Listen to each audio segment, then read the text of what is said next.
कभी सोचा है, अगर मौत आखिर नहीं हो तो?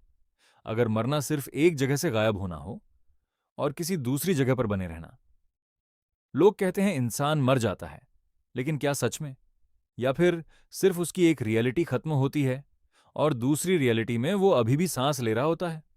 सोचो, इस अनंत ब्रह्मांड में जहां समय सीधी रेखा नहीं बल्कि एक चक्र है, वहां शायद हमारी जिंदगी भी एक ही कहानी नहीं है। हम हर फैसले के साथ अलग अलग दुनियाओं में बढ़ते जाते हैं। एक दुनिया में तुम बच्चे हो, दूसरी में बूढ़े। एक जगह तुम हार चुके हो और कहीं तुम अभी भी लड़ रहे हो। और जब यहां किसी की मौत होती है तो शायद वो सिर्फ इस रियलिटी से डिस्कनेक्ट होता है। जैसे सपना टूटे बिना सीन बदल जाए। किसी मां के लिए उसका बेटा मर जाता है, लेकिन शायद किसी और अस्तित्व में वही बेटा अभी घर लौट रहा होता है। किसी पत्नी के लिए उसका पति चला जाता है, लेकिन कहीं और वही इंसान उसके साथ बैठकर चाय पी रहा होता है। क्या पता मौत अंत नहीं, बल्कि कॉन्शियसनेस का शिफ्ट हो।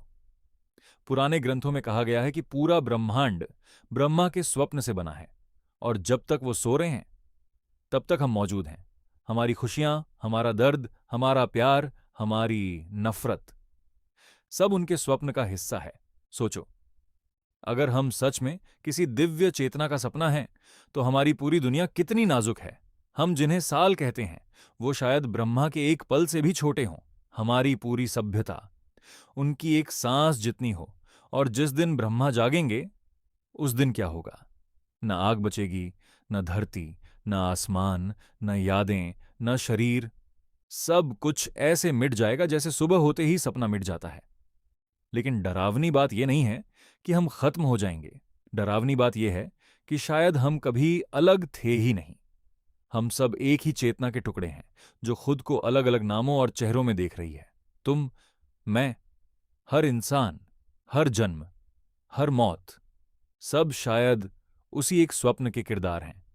और कभी कभी रात के सन्नाटे में ऐसा लगता है जैसे ये दुनिया पूरी तरह असली नहीं है, जैसे कुछ मिसिंग है, जैसे हम किसी भूली हुई सच्चाई को याद करने की कोशिश कर रहे हों। क्या डेजा वू इसलिए होता है? क्या सपनों में दिखने वाली जगहें असल में दूसरी रियलिटीज हैं? क्या मौत दरवाजा है, अंत नहीं? कोई नहीं जानता। लेकिन अगर एक दिन तुम्हारी सांस रुक जाए, तो शायद घबराना मत। क्या पता उसी पल तुम कहीं और आंखें खोल दो और यहां लोग कहें, वो मर गया, जबकि तुम सिर्फ एक नई रियलिटी में प्रवेश कर चुके हो।